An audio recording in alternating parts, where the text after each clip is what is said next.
여러분 안녕하세요. 함께하는 장기투자 채널 장기투입니다. 얼마 전 시골 부모님 집에 가서 이런저런 이야기를 하다가 제가 동영상 강의 비슷한 것을 인터넷에 올리고 있다고 저희 어머니께 말씀드렸는데요. 그러자 저희 어머니께서 본인도 요리나 식물 키우기 같은 동영상 강의를 자주 본다고 하시더라고요. 그러면서 관심 있는 주제를 몇 개 선택만 하면 유용한 영상을 막 보여주는데 진짜로 좋더라면서 너도 이런 거 올리고 있냐고 저에게 물어보시더라고요. 저는 당연히 유튜브를 보시는 줄 알았는데 이게 알고 보니 핀터레스트를 하고 계신 거였어요. 친구분이 알려줘서 알았다면서요. 안 그래도 평소에 핀터레스트는 눈여겨보던 기업이었는데 한국의 시골 할머니들에게도 인기가 있는 정도라면 충분히 투자를 해볼 만하다는 생각이 들었어요. 그리고 구독자님께서도 핀터레스트를 좋게 보고 계시더라고요. 그래서 오늘은 우리가 핀터레스트 투자를 통해서 돈을 벌 수 있는지 알아보는 시간을 갖도록 하겠습니다. 핀터레스트는 이미지 기반의 SNS로 시작을 했는데요. 이것만 보면 인스타그램과 비슷한 듯 하지만 조금은 방향성이 다른데요. 인스타그램에서 사진은 소통을 위한 도구일 뿐이지만 핀터레스트에서는 사진 그 자체가 목적이 되기 때문이에요. 가구를 어떻게 배치하면 좋을지, 인테리어를 어떻게 하면 좋을지와 같은 정보를 핀터레스트에 게시된 사진을 통해서 아이디어나 노하우를 얻을 수 있기 때문인데요. 이제는 사진뿐만 아니라 동영상을 통해서도 다양한 아이디어를 수집하고 공유하면서 다른 사용자와 소통할 수 있어요. 그리고 이런 흥미나 취미거리에 관한 다양한 정보가 다른 SNS와는 비교도 할 수 없을 정도로 질이 좋기 때문에 미술이나 디자인 계통 사람들에게 많은 사랑을 받고 있다고 해요. 그리고 핀터레스트 사업 보고서를 보면 핀터레스트의 정체성에 대해서 딱 한 문단으로 정의를 해 놓았는데요. 핀터레스트는 2008년 델라웨어에 설립되었으며 캘리포니아 샌프란시스코에 본사가 있습니다. 핀터레스트는 전 세계 사람들이 사랑하는 삶을 만들기 위한 영감을 찾는 데 사용하는 시각적 검색 엔진입니다. 웹사이트와 모바일 애플리케이션에 광고를 게재하여 수익을 창출합니다. 그리고 이런 핀터레스트를 이용하는 월간 활성 이용자 수가 4억 7,800만 명이나 된다고 해요. 그리고 이런 월간 활성 이용자 수는 연평균 30% 이상씩 가파르게 늘고 있는데요. 특히 전 세계 월간 활성 이용자 수가 2021년 1분기 기준으로 전년 동기 대비 37% 늘어난 것이 아주 바람직해 보이네요. 아마 여기에 저희 어머니가 아주 작지만 한 부분을 차지하고 계실 거예요. 다만 미국 내 월간 활성 이용자 수는 다소 정체되고 있는 모습이네요. 7월 29일 장이 끝난 후 핀터레스트의 2021년 2분기 실적이 발표되는데 그때 결과가 나오면 자세히 살펴보면서 다시 한번 영상을 만들어 보도록 할게요. 참고로 이 표는 2020년 기준 전 세계 SNS를 월간 활성 이용자 순서별로 정렬한 건데요. 전체 SNS 중에서 핀터레스트는 14위를 차지하고 있네요. 우리나라의 카카오톡이 우리나라에서는 대단해 보이지만 이런 곳에는 명함도 못 내미는 SNS라고 할 수 있어요. 전 세계 SNS 순위 14위에 위치한 핀터레스트의 2021년 1분기 기준 월간 활성 이용자 수가 4.7억 명인데 카카오톡은 국내와 국외를 합쳐도 5,297만 명밖에 되지 않으니까요. 더군다나 카카오톡 월간 활성 이용자 수 증가는 정체되고 있는 데 반해서 핀터레스트는 연평균 30% 이상씩 엄청나게 늘고 있어요. 그런데 카카오톡의 시가총액은 66조 원, 핀터레스트는 463억 달러로 하나 50조 원 정도밖에 되지 않아요. 그런데 월간 활성 이용자 수는 핀터레스트가 9배 이상 많고 더군다나 카카오톡은 월간 활성 이용자 수가 1년에 2%대 성장에 그치는 반면 핀터레스트는 30%가 넘는 성장률을 보여주고 있기도 해요. 물론 카카오톡과 핀터레스트가 둘 다 소셜 네트워크 서비스이긴 하지만 SNS 성격 자체도 조금 다르고 하고 있는 사업도 달라서 주가를 이렇게 단순하게만 비교를 하면 안 되긴 해요. 그래서 그냥 이건 제가 핀터레스트를 좋게 보는 이유 중에 하나라고 생각해 주시면 될 것 같아요. 아직은 시작한 지 얼마 되지 않은 기업이라서 카카오톡에 비해서는 제대로 된 수익은 내고 있지는 못하지만 플랫폼의 외형은 카카오톡보다 훨씬 크기 때문에 향후 수익을 내기 시작하면 무서운 실적을 보여줄 것이라는 의미라고 보시면 될 것 같아요. 물론 외형만 키우다 내실을 챙기지 못하고 망할 수도 있어요. 이건 순전히 저 장기투의 논리이고 저 장기투의 기준일 뿐이니까요. 지금부터 2021년 1분기 실적을 보면서 본격적으로 핀터레스트 기업 분석을 시작해 볼게요. 핀터레스트의 전체 월간 활성 사용자 4억 7,800만 명 중에서 미국 외 월간 활성 사용자는 3억 8천만 명으로 전체의 80%를 차지하고 있어요. 그런데 매출의 80%는 미국에서 발생하고 있어요. 20%를 차지하고 있는 미국 내 사용자들이 전체 매출의 80%를 담당하고 있는 것이죠. 그 이유는 바로 ARPU라고 부르는 1인당 평균 매출이 미국 내 사용자가 월등히 높기 때문이에요. 보시면 미국 내 이용자 1명이 3.99달러를 발생시키는 반면에 미국 외 이용자는 1명당 0.26달러의 매출만을 발생시키고 있어요. 이거는 핀터레스트가 광고를 통해서 수익을 얻는 기업이고 이런 광고의 개수와 광고의 단가가 미국이 월등히 높기 때문인데요. 물론 해외는 공격적으로 점유율을 상승시키기 위해서 핀터레스트 플랫폼상에서 일부러 광고 빈도를 낮게 노출시키는 전략도 한몫했으리란 생각이 드는데요. 어찌됐건 1인당 평균 매출이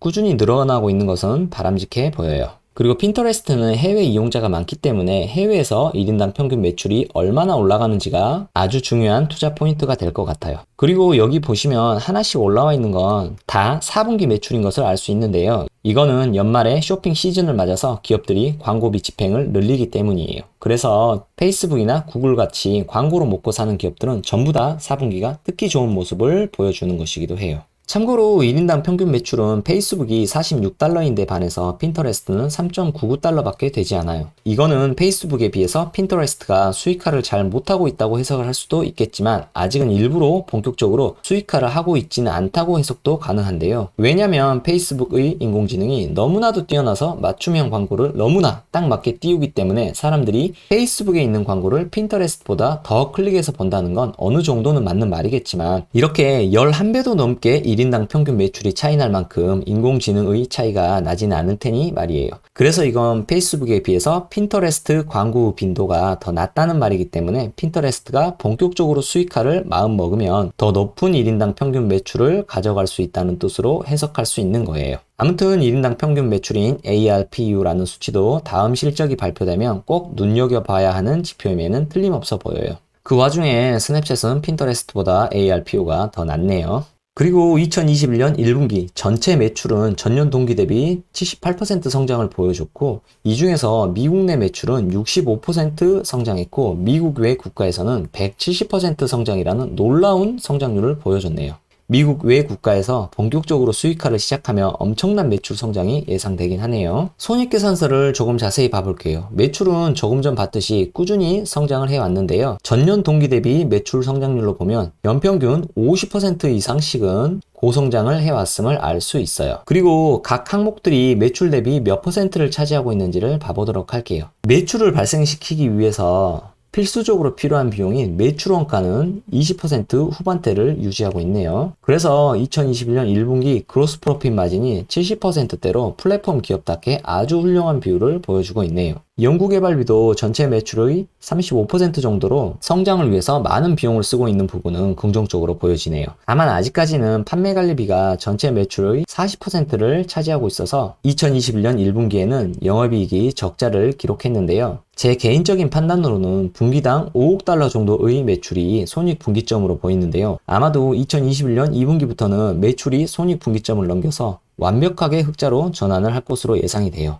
적자 기업이 완벽히 흑자로 전환하는 시점이 제가 가장 좋아하는 투자 시점인데 지금이 바로 핀터레스트의 그런 시기인 것으로 보여요. 손익계산서를 봤으니 재무상태표도 봐보도록 할게요. 자기 자본 대비 금융권 부채가 얼마나 되는지를 나타내는 토탈 뎁 투 에퀴티도 5.56%로 부채가 거의 없는 기업이라고 생각하시면 될 것 같아요. 그리고 금융권 부채인 토탈 뎁이 아닌 기업이 가진 모든 부채인 토탈 라이어빌리티로 계산한 부채 비율도 15.6%인 것으로 봐서 어떻게 봐도 부채는 거의 없는 기업이라고 할 수 있겠네요. 그리고 1년 안에 현금화할 수 있는 유동자산이 1년 안에 갚아야 할 부채인 유동부채가 얼마나 있는지를 나타내는 커런트 레이쇼도 11.76배로 핀터레스트는 돈이 넘쳐난다고 할 수 있겠네요. 그리고 금융권 이자 비용 대비 영업이익이 얼마나 되는지를 나타내는 이자 보상 비율도 579배로 아주 퍼펙트한 수치를 자랑하고 있네요. 이게 2배만 돼도 나름 괜찮다고 평가를 하는 지표가 바로 커버리지 레이쇼니까요. 그런데 심지어 영업이익도 지난 12개월 동안 2020년 4분기만 흑자였고 나머지는 적자였는데도 이런 커버리지 레이쇼를 보여준다는 것은 부채가 정말 작다는 뜻으로 해석을 하면 될 것 같아요. 이건 월스트리트 전문가들이 예상해 놓은 핀터레스트 향후 매출 예상치인데요. 2023년까지는 연평균 30% 이상의 엄청난 고성장이 있을 것으로 예상을 하고 있고 2024년부터 2026년까지는 연평균 20% 이상 매출 성장이 있을 것으로 예상을 하고 있네요. 저는 개인적으로 이런 핀터레스트 컨센서스의 즉치가 상당히 신뢰성이 있다고 판단하고 있는데요. 그 이유는 일단 핀터레스트는 그동안 항상 컨센서스 예측치보다 실제의 매출이 더 잘 나왔고요. 시장의 전문가들이 발표하는 컨센서스 예측치가 지속해서 상향 조정돼 왔다는 점이 조금 전 컨센서스 매출 예측치의 신뢰성을 더해주는 것 같아요. 그리고 결정적으로 일단 월간 활성 사용자 수가 연평균 30% 이상씩 늘고 있다는 점이 조금 전 보여드린 컨센서스 매출 예측치의 신뢰성을 팍팍 더해주는 것 같아요. 그래서 저는 이 수치가 과소평가되면 과소평가됐지 고평가된 예측치는 아니라고 판단하고 있어요. 그래서 저는 이를 통해서 핀터레스트의 예상 주가를 계산해 보도록 할게요. 물론 며칠만 있으면 핀터레스트 2분기 실적 발표가 될 건데요. 2분기 실적이 발표되기 전에 한번 계산을 해보고 2분기 실적이 발표된 이후에 큰 변화가 생긴다면 다시 한번 영상으로 만들어서 예상 주가를 계산해 보도록 할게요. 제가 성장주 예상 주가를 계산하는 방법은 예상 RPS 곱하기 예상 PSR 계산식을 사용하는데요. 왜 이런 공식이 성립하는지 간단하게 설명을 해 볼게요. PSR은 시가총액을 1년간 벌어들인 매출로 나눠주거나 현재의 주가를 RPS로 나눠서 계산을 해요. 참고로 여기서 RPS는 1년간 매출을 발행 주식수로 나눠서 구하는 값인데 한 주당 발생시키는 매출을 말해요. 그러니까 PSR은 현재의 주가가 한 주당 벌어들이는 수익에 비해서 몇 배의 프리미엄으로 거래가 되는지를 나타내는 지표라고 할 수 있어요. 따라서 PSR은 RPS분의 주가이니까 주가는 RPS 곱하기 PSR이라는 공식이 성립하는 거예요. 그렇기 때문에 예상 RPS와 예상 PSR을 곱해주면 예상 주가를 구할 수 있는 거예요.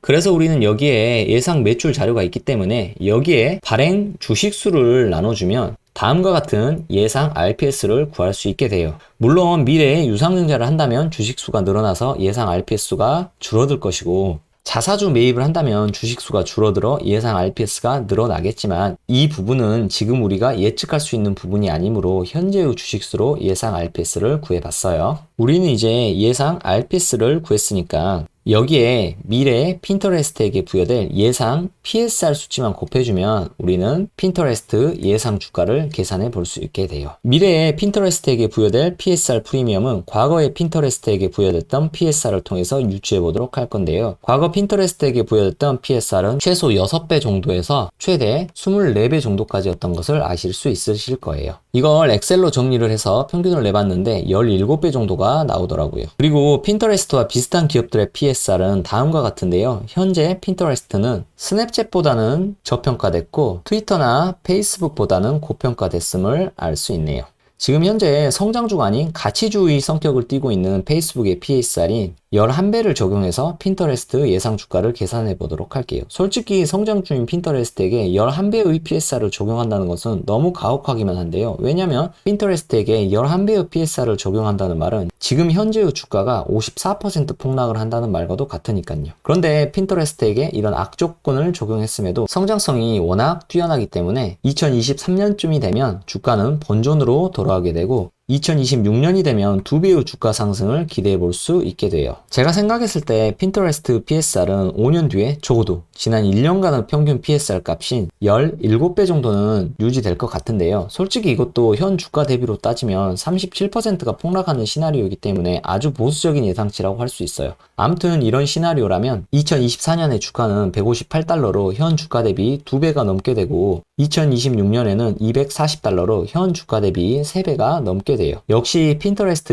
매출 성장성은 매우 훌륭한 것 같아요. 만약 현재의 프리미엄이 계속해서 유지된다면 다음과 같은 환상적인 주가를 기대해 볼 수 있는데요. 솔직히 이 시나리오도 꿈만은 아니라고 생각해요. 만약 핀터레스트에게 스냅챗 PSR 프리미엄을 적용한다면 2026년의 주가는 6배 상승이라는 말도 안 되는 결과를 보여주게 되는데요. 솔직히 실현 가능성은 낮아 보이지만 스냅챗도 했는데 핀터레스트라고 이렇게 되지 못할 이유는 없긴 하다고 생각해요. 물론 최선을 기대하되 항상 최악을 대비해야 하기 때문에 이런 시나리오를 기대하면서 핀터레스트에 몰빵 투자를 한다거나 빚을 내서 투자를 한다거나 하는 행동을 하면 안 되는 거 아시죠? 우리 핀터리치 형님께서는 사야 할 주식은 언제든지 사도 된다고 하셨고 저도 장기 투자자로서 이 말을 전적으로 동의하는데요. 장기적으로 보면 몇 배는 뻥튀기 될 주식인데 지금 몇 프로 더 먹겠다고 매수 타이밍 재다가 계속 주가가 올라버려서 영원히 못 사거나 지금보다 더 비싸게 살 수도 있으니까요. 다만 지금 RSI 지수가 60.23으로 매수 열기가 다소 과열된 편이고 매물대의 평균값도 70달러로 현 주가보다는 낮다는 점은 감안해야 할 것 같아요. 내가 지금 사면 남들이 가지고 있는 평균값보다 비싸게 사는 것이라고 할 수 있으니까요. 참고로 이 RSI 지수는 14일 평균값으로 최근 14일 동안 주가의 상승량과 주가의 하락량을 더해서 이걸로 주가의 상승량을 나눠서 구하는 값인데요. 이게 30미터면 주식의 인기가 최근에 조금 식었다라고 평가를 하고 이게 70을 넘으면 과열됐다라고 평가를 해요. RSI 지수와 매물대에 대해서 더 알고 싶거나 저걸 어떻게 확인하는지가 궁금한 분들은 제가 만든 위 영상을 시청해 주세요. 그리고 매물대 평균 값이 올라가고 RSI 지수가 30 정도로 떨어지면 사야지 라고만 마음 먹었다가는 그렇게 되기 전에 2분기 실적이 어닝 서프라이즈를 보여주게 된다면 그때 너무 비쌌다 라고 할 때 살 거리란 말을 하고 계실 거예요. 그러니 핀터레스트에 투자를 하실 분들이라면 RSI 지수와 매물대 평균값을 보면서 실적 발표 전에 적절하게 분할 매수를 하셨으면 좋겠어요. 물론 어닝 쇼크를 기록할 수도 있으니까 제 말을 너무 맹신하지는 마세요. 아무튼 저는 실적 발표 전에 분할 매수를 할 거예요. 그리고 핀터레스트 공매도 물량은 4% 정도로 낮은 편이고 하루 거래량을 고려했을 때 공매도 세력들이 자신의 물량을 다 던지고 나가는데 걸리는 기간도 1.7일로 낮은 수치로 판단돼요. 그래서 실적이 컨센서스 예측치보다 잘 나오는 만큼 주가가 오르겠다고 생각해 볼 수 있겠네요. 공매도 세력이 많이 몰려 있으면 아무리 좋은 호재라도 어떻게든지 안 좋게 포장을 해서 투자자들을 호도하는 경우가 잦으니까요. 제가 애정하는 기업인 지금의 스킬즈처럼요. 스킬즈 주주로서 공매도 세력들이 스킬즈를 그만 좀 괴롭혔으면 좋겠어요. 이제 마지막으로 저 같은 아마추어 말고 전문가인 현지 애널리스트들의 의견을 한번 봐보고 영상을 마치도록 할게요. 팀랭스에 따르면 핀터레스트는 총 18명의 애널리스트들이 평가를 했는데 그 중에서 11명은 매수 의견을 냈고 7명은 보유 의견을 냈네요. 그리고 이들은 향후 12개월 후 목표 주가를 최소 65달러에서 최대 102달러까지 제시했고 이 목표 주가의 평균값은 85달러로 현 주가 대비 11.21% 상승한 수치라고 하네요. 그리고 마켓비트에 따르면 총 28명의 애널리스트들이 핀터레스트를 평가했고 이 중에서 18명은 매수 의견, 10명은 보유 의견을 냈다고 하네요. 그리고 이들은 향후 12개월 후 목표 주가를 최소 28달러에서 최대 107.5달러까지 제시했고 이 목표 주가의 평균값은 80.91달러로 현 주가 대비 5.2% 상승한 수치라고 하네요. 그나저나 목표 주가 28달러를 제시한 애널리스트는 누군데 그렇게 목표 주가를 제시해놓고 매도 의견을 내지 않았을까요? 보시면 매도 의견은 한 명도 없잖아요. 제가 준비한 영상은 여기까지이고요. 이상 함께하는 장기투자 채널 장기투였습니다.